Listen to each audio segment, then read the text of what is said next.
ঈদ মানেই নতুন সিনেমা আর বাড়তি প্রত্যাশা। চারিদিকে ঈদ সিনেমা নিয়ে এখন চলছে তুমুল শোরগোল।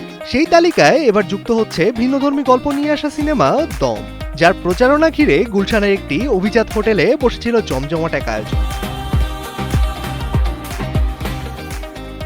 এই আয়োজনে উপস্থিত ছিলেন সিনেমাটির প্রযোজক থেকে শুরু করে অভিনেতা ও অভিনেত্রীরাও। প্রচারণার এই আয়োজনে উঠে আসে সিনেমার গল্প এবং নির্মাণের অভিজ্ঞতা।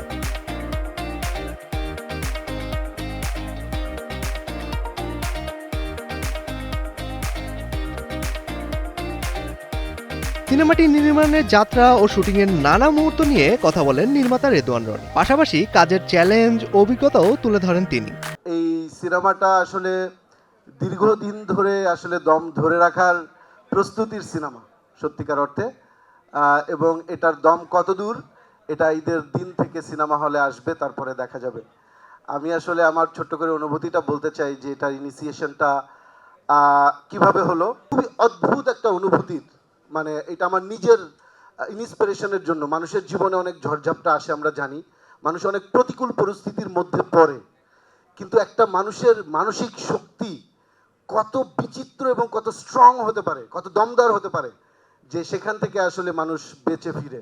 এটা আমার নিজের পার্সোনাল জার্নির সাথে খুব অ্যাটাচড হয়ে যায়, কারণ আমাদের সবার জীবনে স্ট্রাগল আছে, আমরা জানি সেখান থেকে আমরা কিভাবে বের হয়ে আসি। চিজি আইসক্রিমের সাথে ভেলভেটি কেকের মিশ্রণে পোলার রেড ভেলভেট আইসক্রিম, মন ভালো থাক।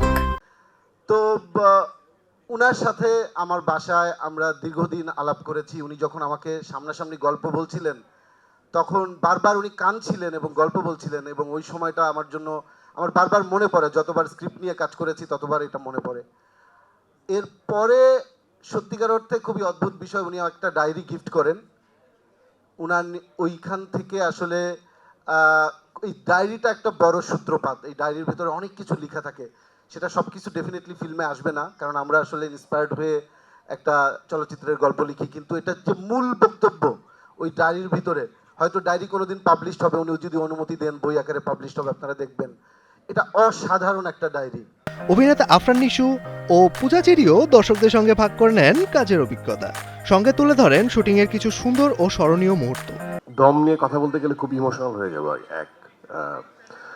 আমাদের শুধুমাত্র আমার না, আমাদের কাজাকিস্তানের যে জার্নি, আমরা যেভাবে আসলে সেখানে গেলাম, প্রত্যেকটা মানুষ এত বেশি কষ্ট করছে, এবং আমি বললাম যে এত ডেডিকেশন, এত অনেস্টি। সো আমার না কমপ্লিমেন্ট পাওয়ার কিছু নাই, আমি নিজের চোখে না এটার ফিডব্যাক দেখে আসছি। তো আমার কাছে মনে হয় যে সেগুলোই আমার কমপ্লিমেন্ট ছিল। আমি যে কষ্ট করছি বা আমি যে কষ্টটা করলাম সেটার যে কামব্যাকটা আমি চোখে দেখে আসছি। এই তো না আগে, মানে কিছুদিন আগে শুরু করেছি, এই তো না মহরতে নিশো ভাই, চঞ্চল ভাইয়ের নাক ধরে দম পরীক্ষা করলাম, দমের পরীক্ষা করলাম। এখন সিনেমা রিলিজের সময় হয়ে গেছে, 2 দিন পরে সিনেমা রিলিজ। আমি আসলে স্পিচলেস, আমি জানি না আমি কেমন করেছি, বাট আমি আসলে ডিরেক্টরের আর্টিস্ট হয়ে সবসময় থাকতে পছন্দ করি। আমার ডিরেক্টর সবসময় বলেছে যে তুমি খুব ভালো করেছো, একটু আগেও বললো যে ইউ ডিড ভেরি গুড।